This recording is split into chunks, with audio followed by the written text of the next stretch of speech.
আমাকে নিয়ে গেল 9টা থেকে টাইম, আমার 12টায় ট্রেন ছিল, আমি ট্রেনে গিয়েছিলাম। তো 12:30টায় আমার গাড়ি ছিল মালদা থেকে দার্জিলিং মেলে টিকিট করা ছিল। তো আমাকে বললে হুজুর 9টা থেকে 11টা, তো আমি চলে গেলাম 8:30টায়। তো আমার সামনে বললে হুজুর একটু বসুন, বিয়ে পড়ানো হবে। আমরা পড়াও। তো সব মৌলবি এসছে, বিয়ে পড়াচ্ছে। 3-4টা না 5টা বিয়ে ছিল। তো শুনেলেন বিয়ে পড়ানোর সিস্টেমটা, 80,000 টাকা দেলমোহর, 200 টাকা লগদ, 79,800 টাকা ধার। সব বিয়েগুলো কোনোটা 1 লাখ, কোনোটা সব 200 টাকা করে। আমি খুতবা না পড়ে বললাম, দেখলাম বেচারাটা চলে যাবে, শুনিলেন। আমি বললাম ভাই আপনাদের মালদায় 200 টাকায় মেয়ে পাওয়া যাচ্ছে। তো আমি ট্রেনে এসছি, পয়সা বেশি আনিনি। তো 600 টাকা আছে আমার, 800 টাকা আছে। তো ঘরে একটা বউ আছে আর ইসলামে 4টা জায়েজ আছে। তো আর 3টে বউ 200 টাকা করে লুবো আমি। কে কে দিবে বলো? বিটিকে দিবে। এটা বলার উদ্দেশ্য আমার নয়। এর থেকে বড় নেমো খারামি ইসলামে আর কিছু না। আল্লাহ নবী জনাবে মুহাম্মদুর রাসূলুল্লাহ, সকলে বলুন সাল্লাল্লাহু আলাইহি ওয়াসাল্লাম। হযরতে আলী জানেন আল্লাহ নবীর মেয়েকে বিয়ে করার জন্য প্রথম প্রস্তাবকে দিয়েছিল হযরতে উসমানে গনি রাদিয়াল্লাহু তাআলা। ইয়া রাসূলুল্লাহ, আমি আপনার মেয়েকে বিবাহ করতে চাই। নবীজি উত্তর দিলেন, হে উসমানে গনি, তুমি ফাতেমার থেকে ভালো বিবি পাবে। জোরে বলুন সুবহানাল্লাহ। আর ফাতেমা তোমার থেকে ভালো স্বামী পাবে। আল্লাহ নবী হযরতে আলীকে ডাকলেন, আলী যাও মহারানা নিয়ে এসো, তোমার সঙ্গে ফাতেমার নিকাহ পড়ানো হবে। হযরতে আলীর কাছে টাকা ছিল না, কোনো পয়সা ছিল না। তিনি কি করলেন? নিজের যুদ্ধের জামাটা বিক্রি করতে গেলেন মার্কেটে। হযরতে উসমানে গনি রাদিয়াল্লাহু তাআলা আনহু বুঝতে পারলেন আলীর কাছে পয়সা নেই, যার কারণে এই জামাটা বেচতে এসেছে। বলে, ও ভাই আলী এদিকে এসো। কি হয়েছে? বলে, আমার জামাটা বিক্রি করব, যুদ্ধের জামাটা। কত দাম? এত। কিনে নিলেন। কে? হযরত উসমানে গনি রাদিয়াল্লাহু তাআলা। পয়সা দিয়ে দিলেন। কিছু দূর যাওয়ার পরে বলে, ও ভাই আলী দাঁড়াও, এইদিকে এলো। কি ব্যাপার? বলে, তোমার জামা বিক্রি করেছো? জি। পয়সা পেয়েছো? জি। তিনি বললেন, এই যুদ্ধের জামাটা আমি তোমাকে হাদিয়া করলাম। যারা বড় লোক আছেন শুনেলেন, হাদিয়া যদি একটা গরিব মানুষ বড় লোককে দেয়, হাদিয়াটা গ্রহণ করা সুন্নত নবীজি। কথাটা বুঝতে পারেননি? আপনার বাড়িতে কর্মচারী আছে, তার বাড়িতে দেশি মুরগি আছে, সে 2টো ডিম এনে আপনাকে দিল। আপনি যদি বলে, দুধ তোরা খাগা তো, আমাকে আনবি না, গরিব মানুষ, এ হচ্ছে নাফরমান বান্দা, এর মধ্যে ইসলাম নাই।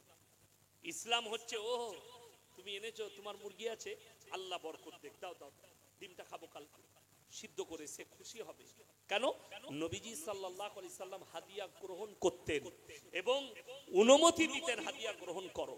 হযরতে আলীকে বললে, এটা আমার তরফ থেকে তোমাকে হাদিয়া দিলাম। হযরতে আলী বললেন, হে উসমানে গনি, তুমি আমাকে আবার হাদিয়া করে দিলে।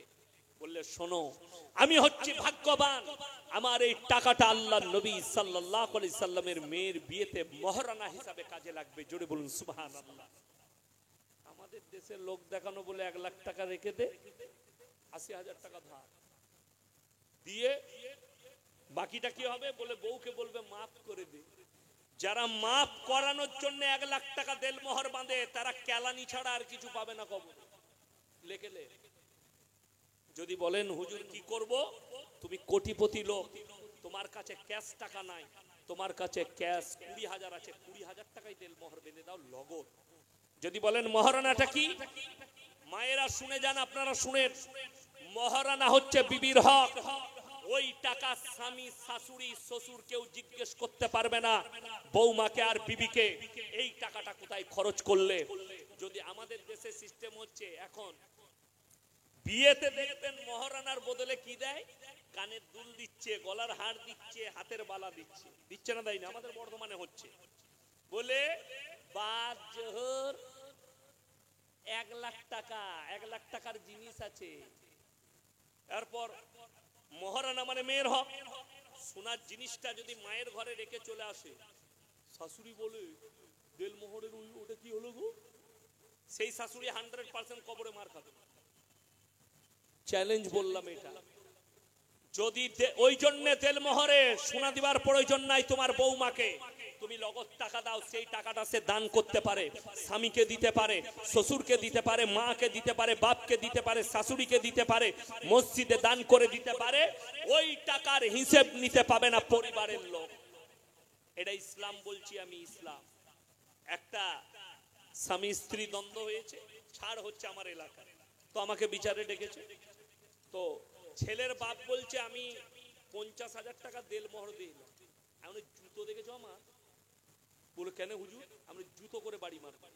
ওই দেলমোহরের টাকাটা মুখে আনা যাবে না, ওই টাকাটা মেয়ের হক। যদি বড় কষ্ট লাগে আমাদের, আপনি ইসলামী বুঝে নিন, যার কারণে এতগুলো পাপ। আপনাকে দেখিয়ে দেবো, 1 লাখ টাকা বিটির বিয়েতে 5 লাখ খরচ করছে, 10 লাখ খরচ করছে, কিন্তু ইমাম সাহেবকে 1000 টাকা দিতে গেলে হারাম খদ্দের গায়ে লাগে। বড় কষ্টের বিষয়। ওই জন্যে আমাকে যদি কেউ বলে বিটির বিয়ে পড়াতে হবে, আমার রেট হচ্ছে 10,000 টাকা। ওইখান থেকে ইমামের 3,000, আমার 7,000। ইমাম সাহেবরাও দেখে নাই মামার থেকে কানা মামাটা অনেক ভালো, আমাকে তো 500 দিত, না হলে 300, তার থেকে 3,000 অনেক ভালো।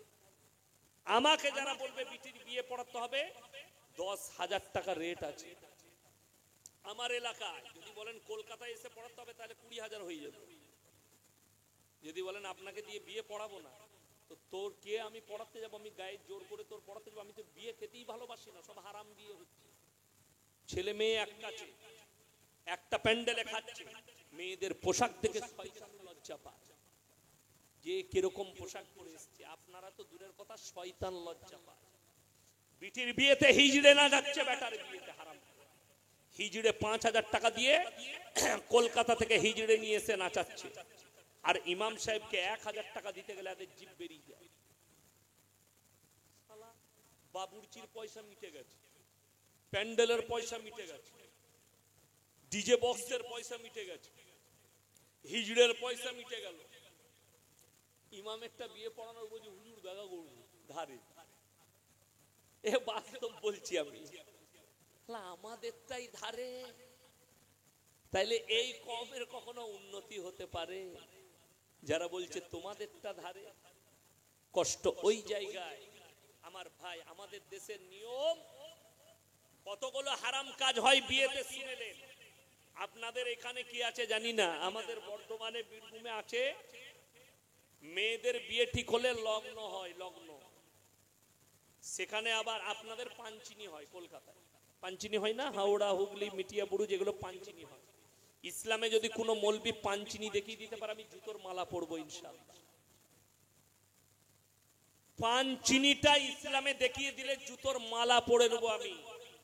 যদি বলেন সুন্নত তরিকায় বিয়ে কি, ভাই ইমাম সাহেব আপনি মঙ্গলবার ফাঁকা আছেন? জি। 7 জনকে নিয়ে যান, 5 জনকে নিয়ে যান, মসজিদে নিকাহ পড়ানো হয়ে গেল, ক্যামেরাওয়ালাও ঢুকতে পারলো না, কেউ ঢুকতে পারলো না, নিকাহ হয়ে গেল। ওলিমার দিনে ছেলের বাড়িতে ওলিমা, ওলিমা সুন্নত, জোরে বলুন সুবহানাল্লাহ। ওলিমার দিনে খানা করো, যত পারবে মেয়ের বাড়ির লোক, ছেলের বাড়ির লোক খানা খায়। এখন তো এটা তো দূরের কথা, ছেলের বাপ বিয়ের দিন ঠিক করতে গেছে। আমাদের এলাকায় ঘটনা ঘটেছে জানেন তো, আসরের নামাজ পড়ে এসে এবার কথাবার্তা হচ্ছে। ছেলের বাপ বলছে আমি কিন্তু খরচা করতে পারবো না, 1 লাখ টাকা খরচার জন্য লাগবে। তো একজন বলছে ওগো চাচা, তুমি মাথায় টুপি দিয়ে পনের কথা বলছো? বলে এলা এটা ভুলে গিয়েছিলাম। এরপর ঠিক আছে, মানে টুপি কত বড় আউলিয়া বুঝলেন। আমাদের দেশে এমন এমন আউলিয়া আছে, কি বুঝলেন। আমাদের এলাকায় একটা মুসলমান মানে গাই পেলেছে, গাই। তো গায়ের একটা বাচ্চা মসজিদের দরজা খোলা ছিল, ঢুকে গেছে। তো মসজিদের মুয়াজ্জিন বলছে, মুয়াজ্জিন সাহেব, এই তুমি কি গরুটা বাঁধতে পারো না? এই বাচ্চাটাকে বাঁধনি কেন? সে তখন বলছে, সে মুসলিম, সে বলছে তোর কি বুদ্ধি নেই? মুয়াজ্জিনকে বলছে, বলে কেন?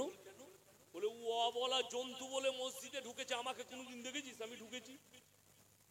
ও মানে জীবনে নামাজ পড়ে না, মসজিদ ঢুকেনি। এই তো মুসলমানের হাল, মানে ও ওই গরুটার থেকেও খারাপ।